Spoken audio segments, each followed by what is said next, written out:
Değerli cemaat, Gazze'de yaşanan katliam ve soykırıma karşı sessiz kalmamak adına biz Müslümanlar olarak hiçbir şey olmamış gibi hayatımıza devam eden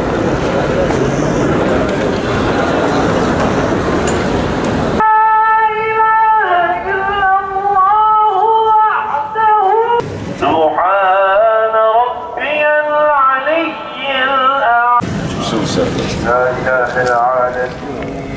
Meşruiyetimizi namazını dosdoğru ve devamlı kılanlardan eyle. Ahirette ve nimetle ikram eyle. La ilahe illallah! La ilahe illallah! Tekbir! Tekbir! Euzu billahi mineşşeytanirracim. Bismillahirrahmanirrahim. لقد كان لكم في رسول الله أسوة حسنة. Bismillahirrahmanirrahim. Müminler içinde öyle yiğitler var ki Allah'a verdikleri söze daima bağlı kalmışlardır. Onlardan kimi sözünün gereğini yerine getirip onun yolunda can vermiş, şehit olmuştur. Kimi de şehit olmak için sırasını beklemektedir. Onlar verdikleri sözü asla değiştirmemişlerdir. Ahzab suresi 23. ayet-i kerime. İzzete kuşananlara selam olsun. Zalimlerin karşısında dik duranlara selam olsun. Mazlumların safında yer alanlara selam olsun. Gazze'de yaşanan soykırıma seyirci kalmayıp cehd edenlere selam olsun. Kıymetli katılımcılar, değerli Müslümanlar, insanlık hasiyetinin yükünü yüklenen kardeşlerim, ümmetin vurdum duymazlığından dolayı Siyonist işgal rejimi Gazze, Batı Şeria, Lübnan ve Yemen'de bir yıldan fazladır soykırım yapıyor. Dünya kör, dünya sağır, dünya suskun. Dünyanın bu suskunluğu çoğu çocuk ve kadın olmak üzere 45 binden fazla insanın katledilmesine sebep oldu. Hiçbir ölçü ve kayda tanımayan Siyonist işgal rejimi hastaneleri, okulları, camileri, fırınları, kamu binalarını ve sivil yerleşim yerlerini bombalayarak soykırım suçlarını işlemeye devam etmektedir. Sözün bittiği yerdeyiz. Yaşanan zulümleri anlatmaya kelimeler yetmiyor artık. Gazze ve Lübnan çağımızın uhdudu oldu. Gazze'de bedenler bombaların altında yanıyor.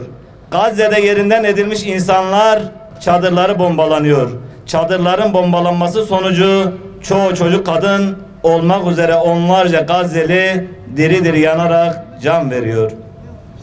İnsanların diri diri yanmasını seyreden ümmet utansın. İnsanlık utansın. Gücü elinde bulundurup da yaşanan bu soykırıma seyirci kalanlara yazıklar olsun. Uluslararası sistem ahlaken, fikren, fiilen çöktü. Uluslararası kurumlar çöktü. Daha da kötüsü insanlık bütün değerleriyle birlikte bu katil rejim ve onu koşulsuz destekleyen emperyal güçler karşısında zilleti tercih etmektedir. Bu katliamlar bir savaş değil, tam anlamıyla soykırımdır. Yapılan bu soykırımı Siyonist rejim tek başına yapmamaktadır. Bilakis fiili olarak başta büyük şeytan ABD olmak üzere İngiltere, Fransa, Almanya ve diğer batılı devletler bu katliamın suç ortağıdırlar. Ayrıca Siyonistlerle ticareti kesmeyen aciz devletler de bu soykırım suçundan beri değillerdir. Bu katil sürülerinin soykırımı tüm uluslararası hukuk, insan hakları ve insanlık onuruna karşı açık bir ihlal teşkil etmektedir. İslam ülkelerinin korkaklık ve ihtilaflarından istifade eden Siyonist işgal rejimi soykırım ve işgal politikalarını Gazze dışına taşımıştır. Lübnan'a yapılan saldırılar Lübnan ile sınırlı kalmayacaktır. Siyonistlerin işgalci politikaları karşı önlem alınmazsa tüm bölge ülkeleri aynı tehlike altındadır. Bugün Gazze ve Lübnan, yarın Mekke, Kahire, Bağdat, Tahran, Diyarbakır ve Ankara aynı tehlikeyle karşı karşıya kalacaktır. Buradan bir kez daha haykırıyoruz. Ey devlet liderleri, yeter artık. Daha ne zamana kadar kadın, çocuk ve bebeklerin katledilmesini seyredeceksiniz? Bir kez daha başta Türkiye olmak üzere İslam ülkelerine acil harekete geçme ve Gazze'deki katliamı durdurmak için siyasi ve insani sorumluluklarını üstlenme çağrısında bulunuyoruz. Gazze'de işlenen soykırım ve suçlardan tamamen sorumlu olan ABD'nin Türkiye'de kullanmış olduğu üsler kapatılmalıdır. Siyonist işgal rejimine karşılık veren Yemen, İran ve Lübnan'a desteklenmelidir.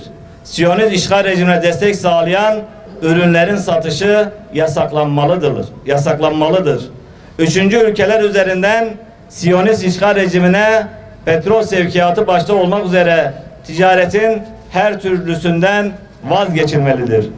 Meclise sunulmuş olup uzun süredir bekletilen Gazze'de soykırım suçunu işleyen Türkiye vatandaşı Siyonistlere yönelik çifte vatandaşlık yasası kanunu ivedilikle kanunlaşmalıdır. Değerli kardeşlerim, Siyonist soykırımın vahşice devam ettiği bir dönemde dünyaya gözlerini açmış, çocukluğundan ta bugüne kadar işgale karşı direnmiş ve kararlılık içinde mücadele etmiş. 22 yılını Siyonist işgal zindanlarında geçirmiş. Siyonist işgal rejiminin zulümlerini iliklerine kadar hissetmiş. Siyonist işgal rejiminin Gazze'yi işgal ettiği 7 Ekim 2023'ten bu yana halka arasında yaşamış, halkının yaşadığı çileleri çekmiş, en ön saflarda Siyonist işgal rejimine karşı savaşmış cesur komutan Hamas lideri Yahya Sinvar'ın şehadetini tebrik ediyoruz. Mücadelesi sadece Gazze'nin değil, tüm İslam dünyasının izzet ve onur mücadelesidir. Bu dava çok büyüktür. En iyilerimizi feda etmek gerekir. Bu sebeple Yahya Sinvar'ın şehadeti Filistin davasına ve direnişe asla bir son getirmeyecektir. Aksine direnişin dalga dalga yayılmasına ve zaferine vesile olacaktır. Onun şahsında bir kez daha tüm şehitlerimizi ve direniş erlerini selamlıyoruz. Bu dava, bu mücadele kıyamete kadar sürecektir. Bu davanın yükünü omuzlarına taşıyan nice yiğitler ya zafer gelene kadar mücadele edecek ya da şehit olacağı günü bekleyecektir. Bu zorlu mücadele şehit olan tüm yiğitlerimizi rahmetle anarken onların izinden yürüyen her bir direniş erini yürekten selamlıyoruz. Rabbimizden dileriz ki bu kutlu davada zaferin sancakları olacak nice kahramanlar çıkmaya devam etsin. Direniş bitmeyecek, mücadele durmayacak ve adalet er ya da geç tecelli edecektir. Bizler Gaziantep'li Müslümanlar olarak Siyonist işgal rejimi denize dökülüp haritadan silinene kadar azim ve kararlılıkla Kudüs davasını savunmaya ve destek vermeye devam edeceğiz inşallah. Ey bizleri ve bütün mevcudatı yoktan var eden, varlığından haberdar eden, bize nice nimetler bahşeden, bizi imanla, İslam'la müşerref kılan Yüce Rabbimiz, hamdimizi, şükrümüzü, niyazımızı ve acziyetimizi sana arz ediyoruz. Dualarımızı dergâh-ı uluhiyetinde kabul eyle Allah'ım.